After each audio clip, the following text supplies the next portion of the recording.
En este vídeo vamos a estudiar las enfermedades relacionadas con el corazón y aquellas otras relacionadas con los conductos que transportan la sangre por todo el cuerpo, como son las venas y las arterias.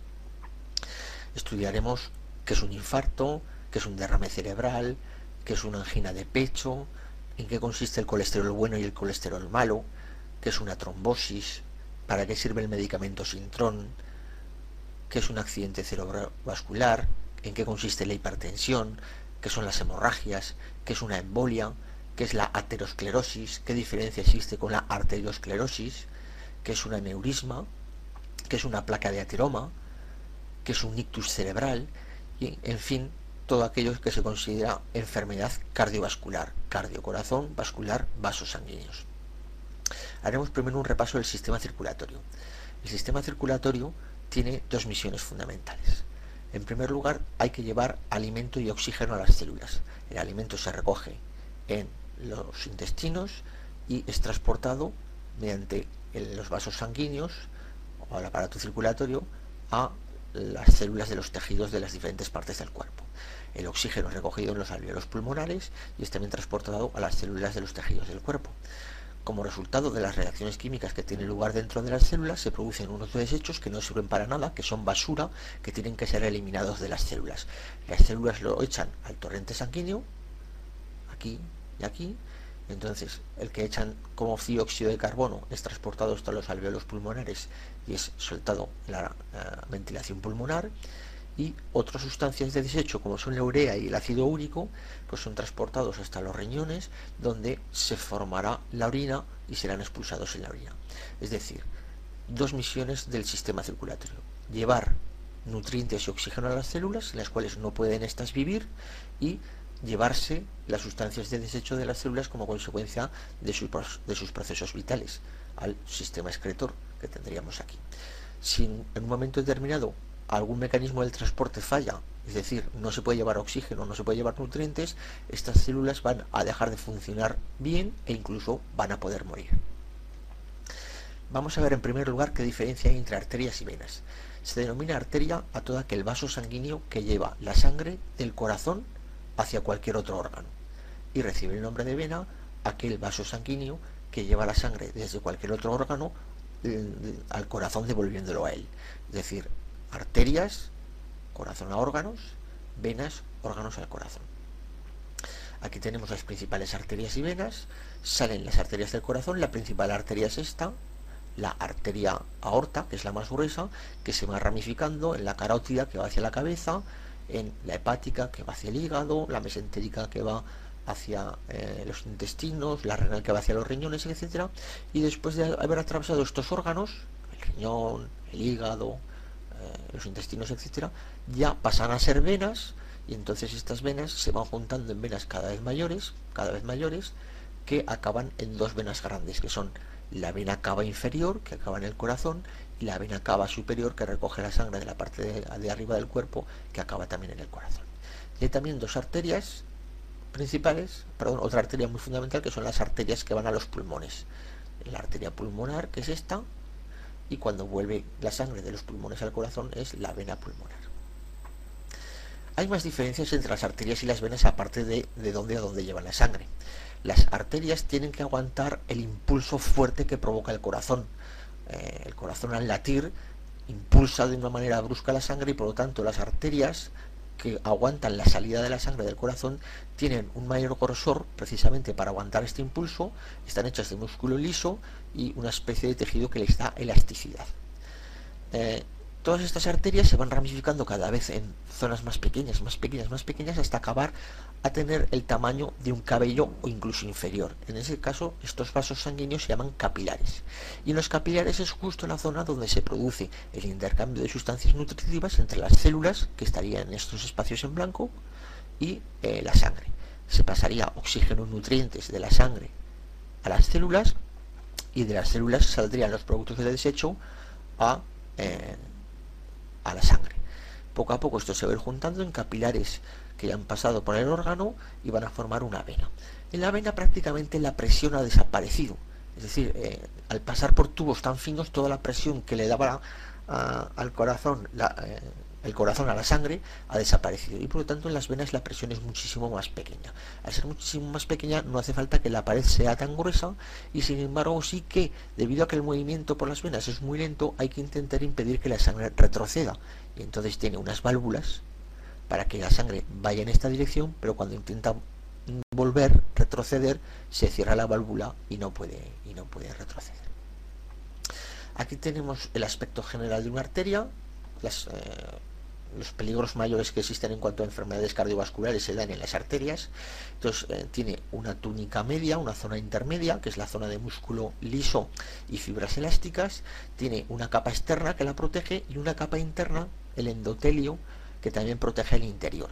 Veremos que algunas enfermedades están relacionadas con la rotura o las pequeñas lesiones que se producen en esta capa interna del endotelio. Vamos a ver ahora el esquema general de la circulación sanguínea.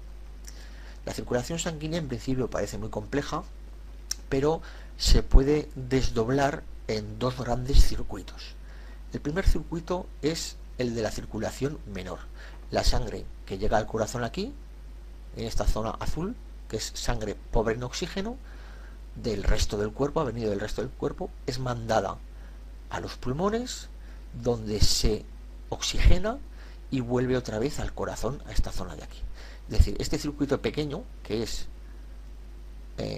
esta zona del corazón, pulmones y volver a esta otra zona del corazón, esto es lo que se llama la circulación menor. ¿Qué ocurre con la sangre que ha llegado aquí a esta zona de aquí? Pues ahora viene que esta sangre de aquí es impulsada por todo el cuerpo, por la arteria aorta, la carótida, etcétera, por una serie de arterias a todo el resto del cuerpo.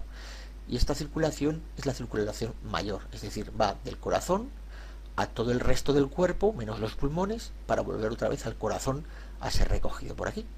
Aquí volverá otra vez, una vez que llegue aquí, volverá otra vez la circulación menor.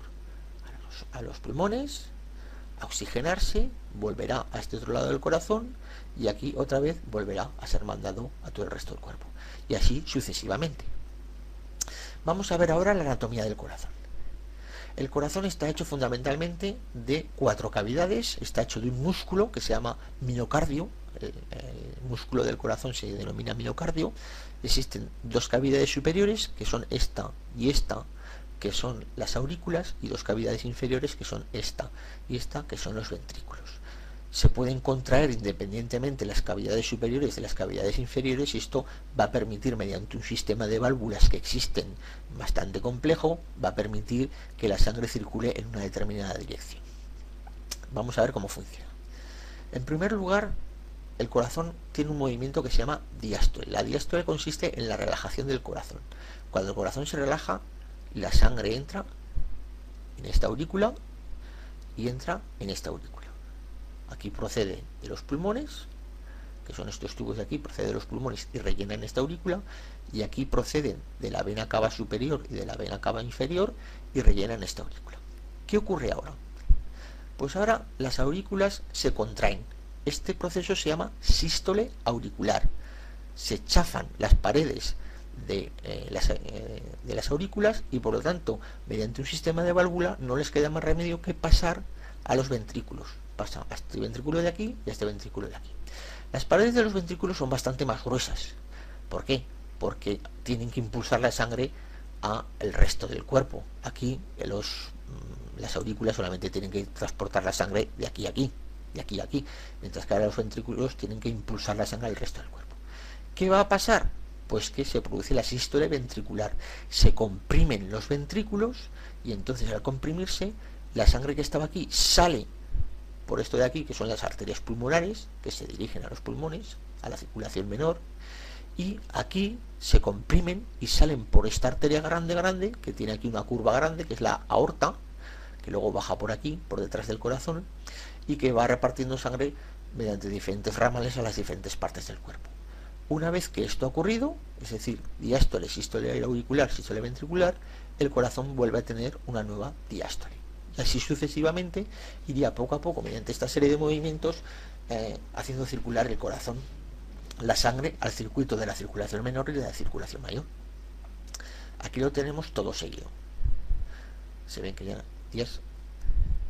esto es diástole, sístole, sístole, diástole, sístole, sístole, diástole, sístole, sístole.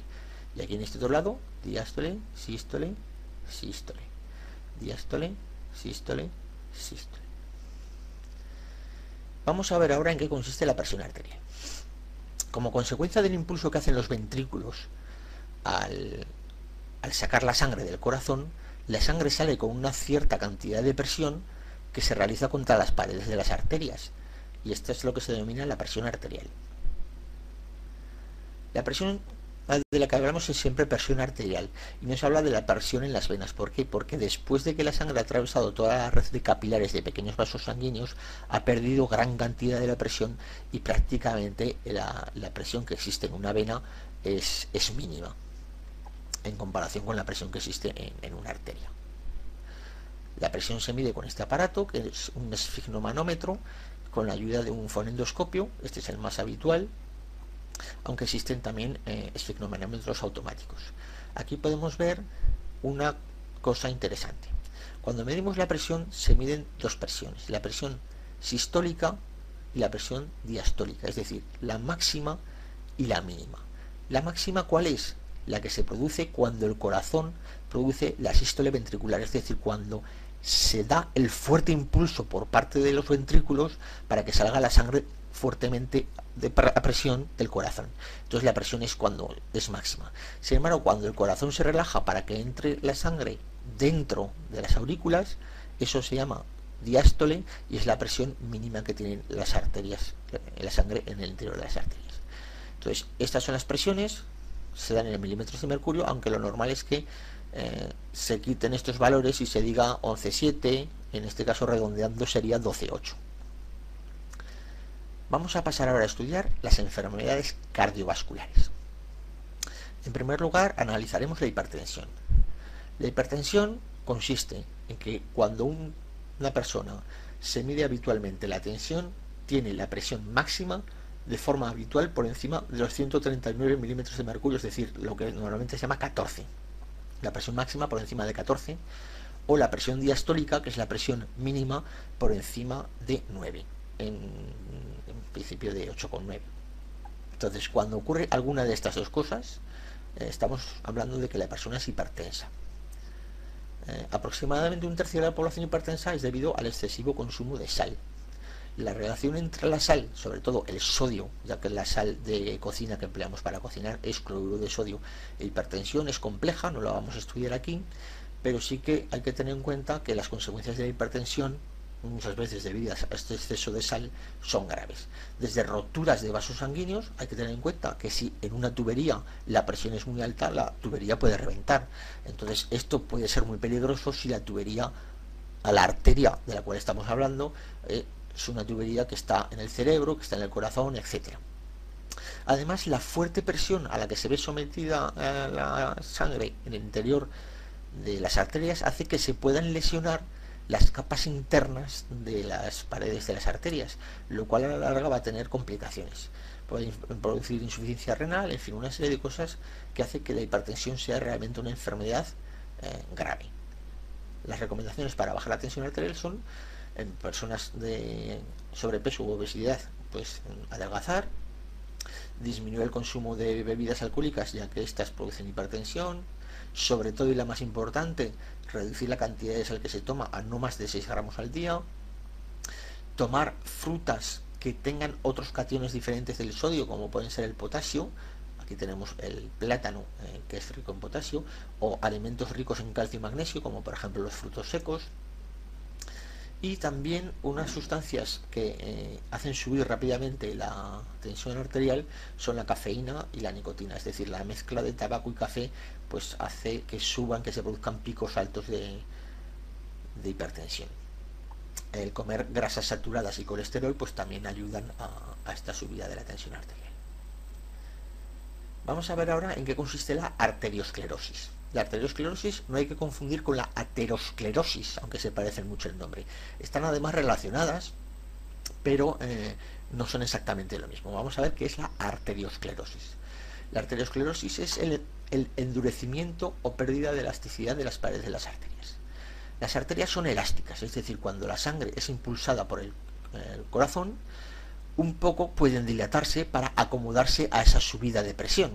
De hecho, cuando nosotros nos notamos el pulso, cuando nos tomamos el pulso en una arteria, lo que notamos realmente es el aumento, el pequeño aumento de tamaño que realiza la arteria debido al impulso de la sangre por el impulso de la sístole ventricular del corazón. Si pierden elasticidad las arterias, si no se pueden acomodar, pues lo que ocurre es que va a subir la tensión arterial, puesto que al no ser algo elástico, sino algo rígido, no puede, al no aumentar de volumen, no le queda más remedio que a la sangre que aumentar la presión, con lo cual conlleva todos estos procesos peligrosos que acabamos de decir. Hay causas que se pueden evitar, pero hay otras cosas que no se pueden evitar. Por ejemplo, las personas de mayor edad, pues con el tiempo las paredes de las arterias se les van endureciendo solamente por causa de la edad, sin necesidad de que nadie haga ninguna cosa extraña. Vamos a ver ahora lo que es la aterosclerosis. Bueno, la aterosclerosis es que en una arteria que en principio estaba en condiciones normales, se nos forma una placa de una sustancia que ahora veremos, que se llaman placas de ateroma. Precisamente como la placa es placa de ateroma, se llama aterosclerosis. Esta placa de ateroma está hecha de grasas y colesterol, y son peligrosos, puesto que es evidente aquí lo que sucede. Al ponerse la placa de ateroma, la cantidad de sangre que puede circular por el interior de la arteria es menor que si no existiera. Es decir, la arteria se ve estrechada. Aquí vemos una arteria con una gran placa de ateroma, de tal forma que el orificio original podría ser bastante más grande que este, y aquí vemos otra arteria con una placa de ateroma que ahora queda solamente un pequeño orificio para que pase la sangre. Esto está visto al microscopio. Muchas veces la formación de placas de ateroma está relacionada con lesiones en el endotelio, es decir, con lesiones en la capa interna de las arterias. Estas lesiones intentan ser cubiertas por placas de ateroma, con lo cual el inicio de una pequeña lesión en el interior del endotelio favorece la formación de la placa de ateroma. Por lo tanto, como hemos dicho que la hipertensión podía producir lesiones en el interior del endotelio, la hipertensión puede ser también causante de la formación de placas de ateroma. ¿Y de qué se forman las placas de ateroma? Pues las placas de ateroma se forman a partir de cosas como esta. La grasa y el colesterol no se transportan en la sangre sueltas, sino que se transportan formando estos complejos esféricos, o más o menos esféricos, de lipoproteínas.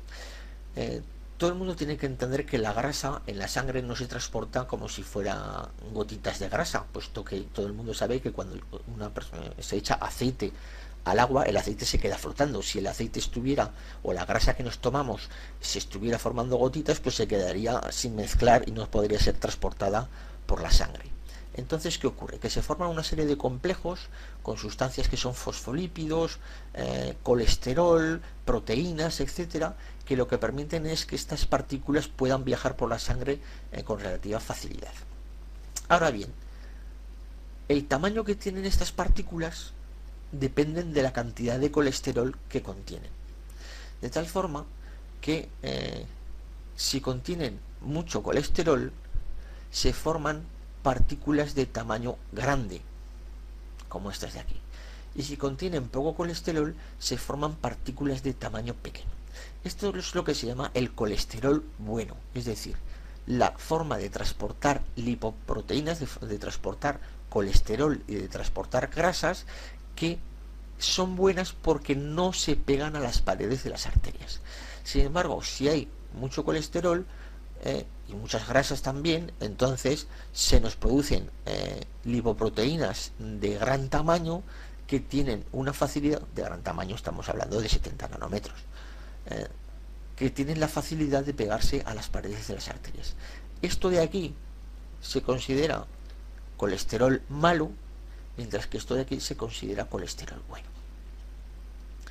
Esto se pega a las paredes de las arterias formando placas de ateroma, esto no. Entonces, si tomamos mucho colesterol, se van a producir lipoproteínas de este estilo, y si tomamos poco colesterol se van a producir lipoproteínas de este estilo.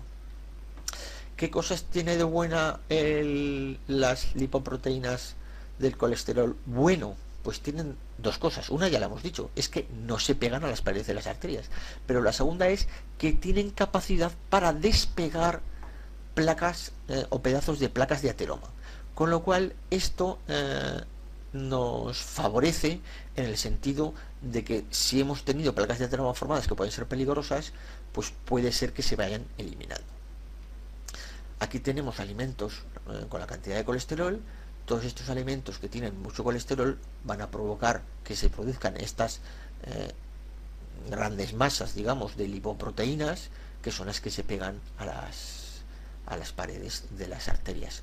Por lo tanto, cuanto menor cantidad de alimentos con colesterol tomemos, menor sea la posibilidad de que se nos formen estas placas de ateroma.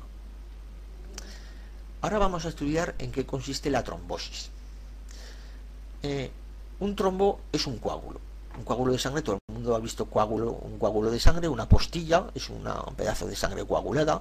Un trombo de sangre, cuando hay un derrame de sangre, pues se ve enseguida que una parte se ha coagulado. Y un trombo de sangre no es más que glóbulos rojos de los que están en la sangre, que se unen mediante fibras que se forman a partir de sustancias que están disueltas en el plasma de la sangre. Entonces, cuando se produce una herida o cuando se produce algún comportamiento anormal de la sangre, lo que ocurre es que los glóbulos rojos se unen entre sí mediante estas fibras para intentar taponar una herida o para intentar taponar algún hecho que ocurre en el interior de los vasos sanguíneos. A veces se nos pueden formar trombos en una vena, como tenemos aquí, y si estos trombos se producen en una arteria, pues naturalmente la cosa es muy peligrosa porque impide el paso de oxígeno y nutrientes a la parte que sea, y por lo tanto puede producir daños graves en las células a las cuales iba a parar esta arteria. Hay varios tipos de trombos. Están los trombos parciales, que no terminan de taponar el vaso sanguíneo, la arteria o la vena, y hay trombos ocluyentes, donde prácticamente no dejan ningún paso, prácticamente ningún paso de sangre a través de ese tubo. Existe una cierta relación entre las placas de ateroma y la trombosis. Si en una arteria normal se empieza a formar una placa de ateroma, puede ser sencillamente que la placa de ateroma siga creciendo. Pero en otras ocasiones ocurre que la placa de ateroma provoca un agregado de plaquetas que hace que se empiece a juntar ahí, a formar un trombo. Este trombo puede llegar a ser un trombo completamente ocluyente, es decir, todo está relacionado y todo se puede complicar muchísimo. Un exceso de toma de colesterol puede formar una placa de ateroma puede formar un trombo. Para las personas que tienen una cierta facilidad para formar placas de ateroma, lo que se tienen que hacer, placas de ateroma, para formar trombos, para que se le coagule la sangre, lo que tienen que hacer es tomar anticoagulantes. El anticoagulante oral más conocido es el Sintrom, de tal forma que tienen que estar de forma constante vigilados y tomar una dosis adecuada de Sintrom para que no se formen trombos, pero también para que no sea una dosis tan alta como para que si tiene una herida se desangren, ya que no se le coagularía de la sangre. Entonces tiene que haber un equilibrio entre la cantidad de Sintrom que se toma para que no se formen coágulos y que, por otro lado, si se sufre una herida no se produzca la desangración de la persona. Vamos a ver ahora lo que es una embolia. Bueno, una embolia es que algo que está en una parte en un vaso sanguíneo sale, se mueve de su sitio y se mueve hacia vasos sanguíneos más pequeños, donde produce un taponamiento. La embolia más frecuente suele ser la producida por trombos o coágulos, es decir, se me produce un coágulo dentro de una arteria, de una vena, se suelta y va moviéndose hacia vasos sanguíneos de tamaño cada vez más pequeño, y lo que aquí dejaba pasar y no era del todo peligroso, de repente tapona completamente un vaso sanguíneo y entonces es mucho más peligroso. Aquí tenemos, por ejemplo, una embolia que se nos puede producir un trombo en el interior de una vena de la pierna y luego se suelta este trombo y va a parar a una arteria, y esta arteria en principio se puede ir moviendo, pero llega un momento que no puede ya este trombo pasar y produce la embolia. Es decir, aquí no era peligroso, se ha soltado de aquí y aquí ha tapado completamente la arteria. Además, aquí podemos ver un ejemplo muy bonito, porque aquí además se ha podido taponar todavía más por la acción de esta placa de ateroma que existía aquí, que si no hubiera existido podía haber ido un poco más lejos. Son muy frecuentes las embolias pulmonares. ¿Por qué? Porque cualquier trombo que se produce, por ejemplo, en la pierna o en cualquier vena, tiene el hecho de que generalmente el flujo sanguíneo a través de una vena hace que el tubo sea cada vez más grueso. Es decir, las venas son muy pequeñas, pero el flujo sanguíneo hace que cada vez la vena es más grande, más grande, más grande, con lo cual no va a ser fácil que se quede tropezando en ningún sitio. Pero cuando este trombo llega al corazón, llega por aquí, pasa por aquí y sale por las arterias pulmonares. Y ahora, al pasar por las arterias pulmonares, las arterias sí que cada vez son más estrechas, más estrechas, más estrechas, de tal forma que pueden taponar al final una arteria. Y entonces habría toda una zona del corazón que se le dejaría sin comunicación con la sangre, sin paso de nutrientes y de oxígeno. Es decir, es muy frecuente la embolia pulmonar al pasar un trombo a través del corazón y atascarse en las arterias de los pulmones. Pero no solamente son trombos lo que puede formar embolias. Por ejemplo, si yo tengo una masa de bacterias dentro del corazón, esta masa de bacterias del corazón se puede soltar, se puede mover y esta masa de bacterias taponar una arteria. Otra embolia puede ser por burbujas. Si a una persona se le inyecta aire en el interior de las arterias, pues estas burbujas van a irse moviendo y si no se terminan de disolver en la sangre pueden taponar una arteria.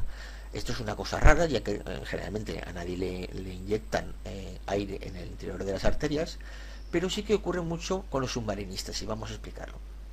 Cuando un submarinista está a gran profundidad y está respirando aire, este aire lo está respirando a más presión que el aire normal, y su sangre contiene aire disuelto exactamente igual que la sangre que tenemos nosotros. Pero ¿qué ocurre si sube de repente a gran velocidad hacia la superficie? Pues que como su sangre tiene aire disuelto, al subir repentinamente se forman burbujas de gas, y esas burbujas de gas pueden taponar arterias y por lo tanto pueden provocar directamente la muerte del submarinista. Es decir, todo el mundo sabemos que cuando abrimos una botella de Coca-Cola salen burbujas, pues la sangre del submarinista, si sube muy deprisa, se le forman burbujas que pueden taponar las arterias. Lo que tiene que hacer el submarinista es ir subiendo poco a poco, que sería el equivalente a abrir muy lentamente la botella de Coca-Cola, para que se abra la botella de Coca-Cola, que en este caso en vez de Coca-Cola sería sangre, sin que se lleguen a formar burbujas. Y de esta manera sí que no tiene peligro de que se formen burbujas dentro y por lo tanto de que se produzcan embolias debidas a aire. Explicaremos ahora lo que es un aneurisma.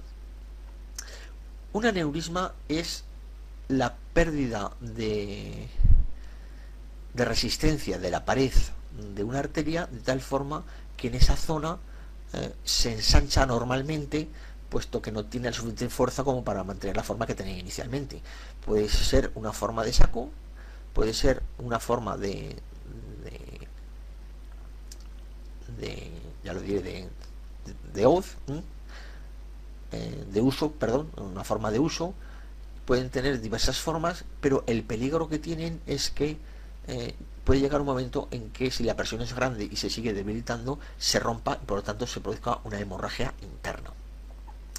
Los aneurismas, hay aneurismas muy graves, como por ejemplo el aneurisma de aorta. Hay que tener en cuenta que por la aorta circula prácticamente la totalidad de la sangre del cuerpo, con lo cual si se produce un gran aneurisma, esto hay que tener un cuidado grande con él, puesto que si esto rompe, se desangra la persona en cuestión de segundos, minutos.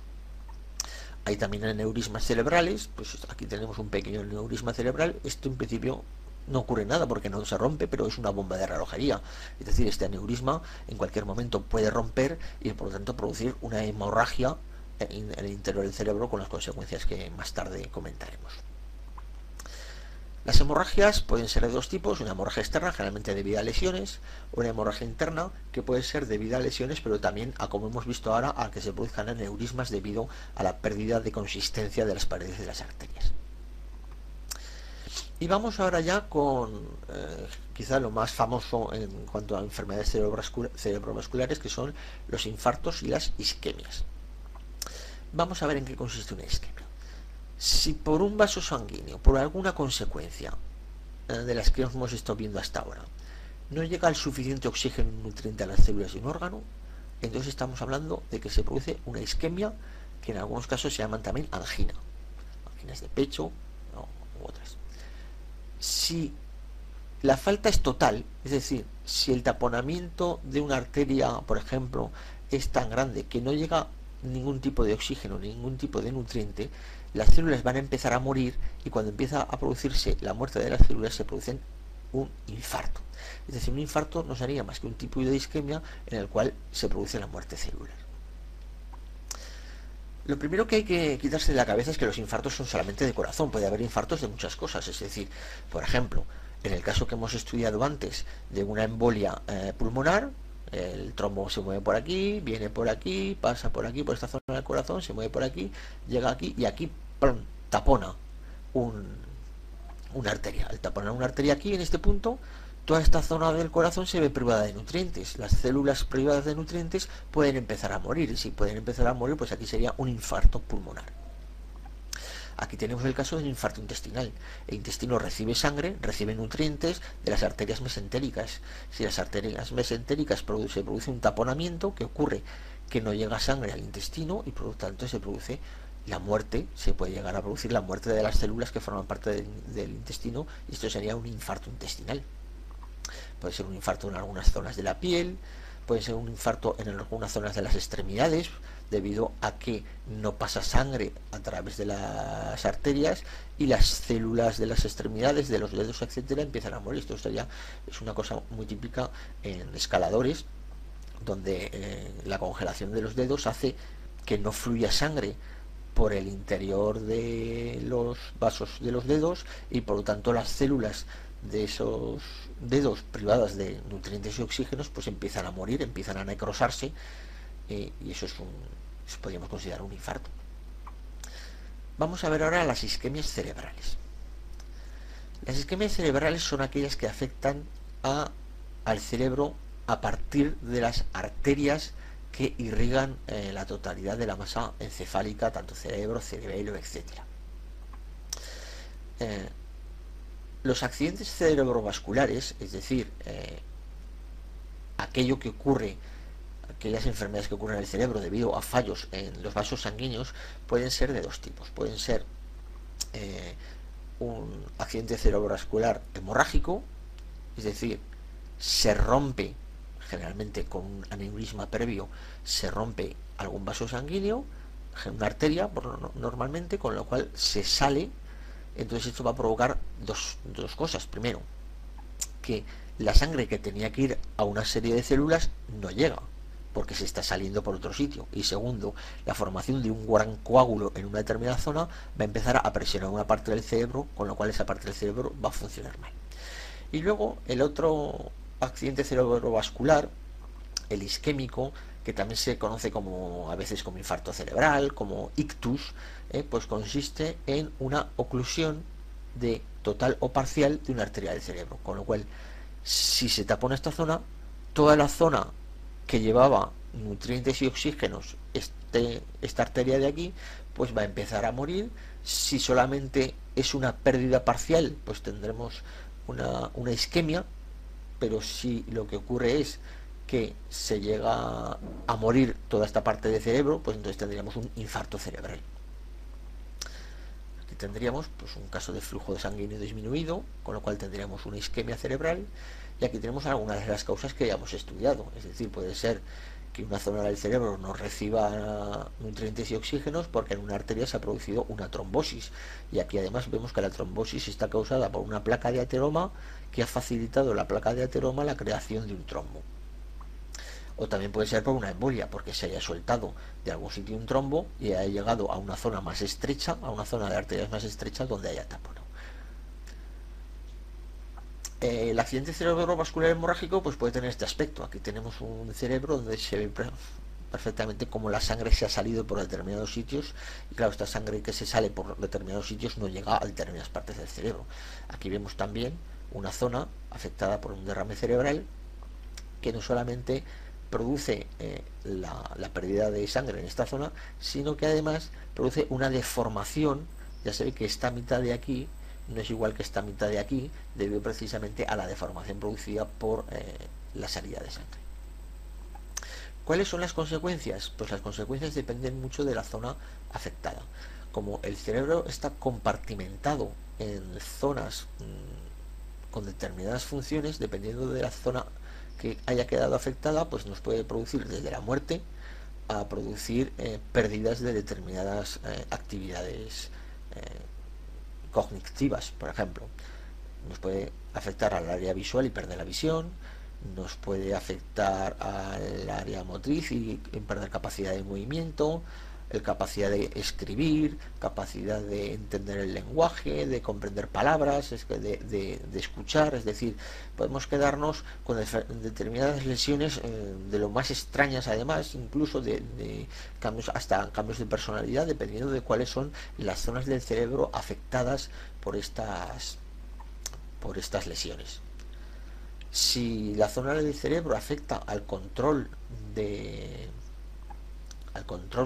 del movimiento de algún nervio motor de la cara, como por ejemplo de algún nervio facial, pues entonces lo que se produce es que no se controla, no se puede controlar la mitad de la cara, y entonces es una hemiplegia, que puede ser una hemiplegia solamente de la cara, pero puede ser hemiplegias también que afecten a la mitad motora de todo el cuerpo.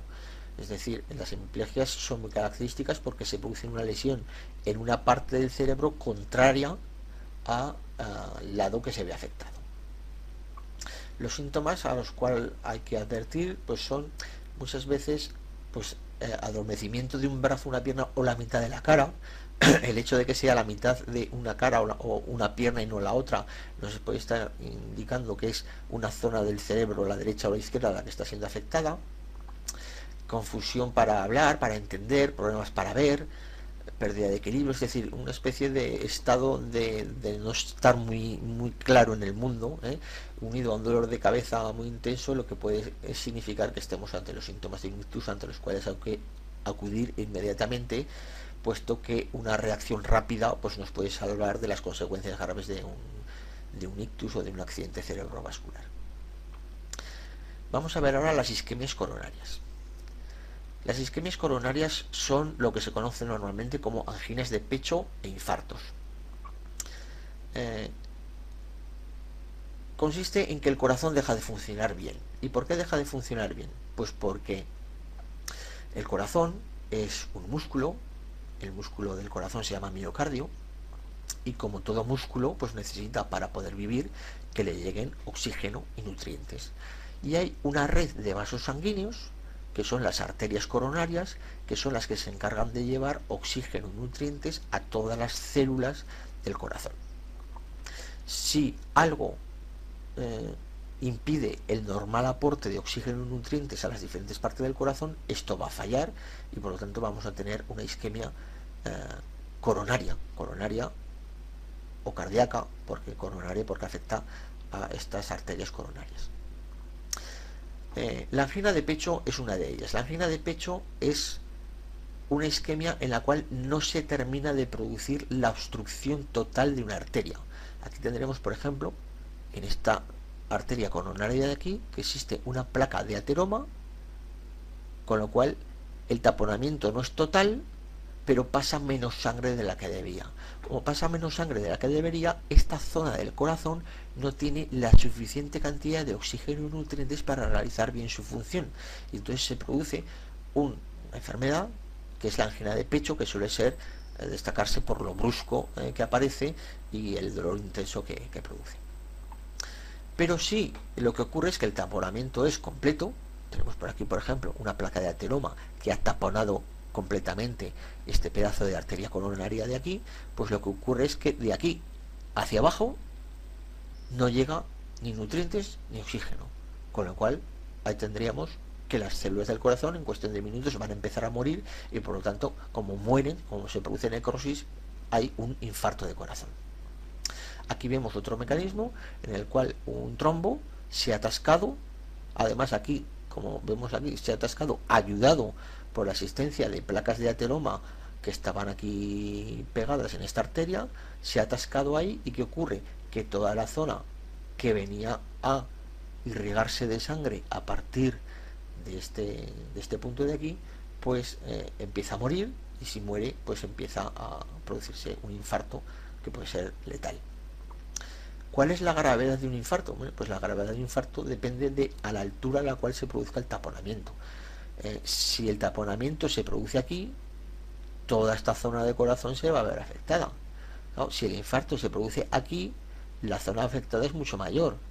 Es decir, tenemos desde pequeñísimos infartos de corazón que pueden estar ahí, que pueden afectar a un área muy pequeña y que pueden prácticamente no afectar a la funcionalidad del corazón, a grandes infartos que pueden provocar la muerte directa, puesto que el corazón va a dejar de funcionar en cuestión de minutos, y no puede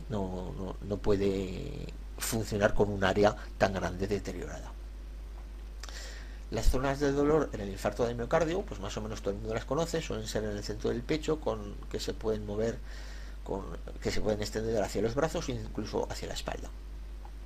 Para el que tenga interés, pues aquí dejo el cuadro de cuáles son un poco las diferencias que puede haber entre los síntomas de una angina de pecho y del infarto. Y esto ha sido todo, espero que les haya gustado. Muchas gracias.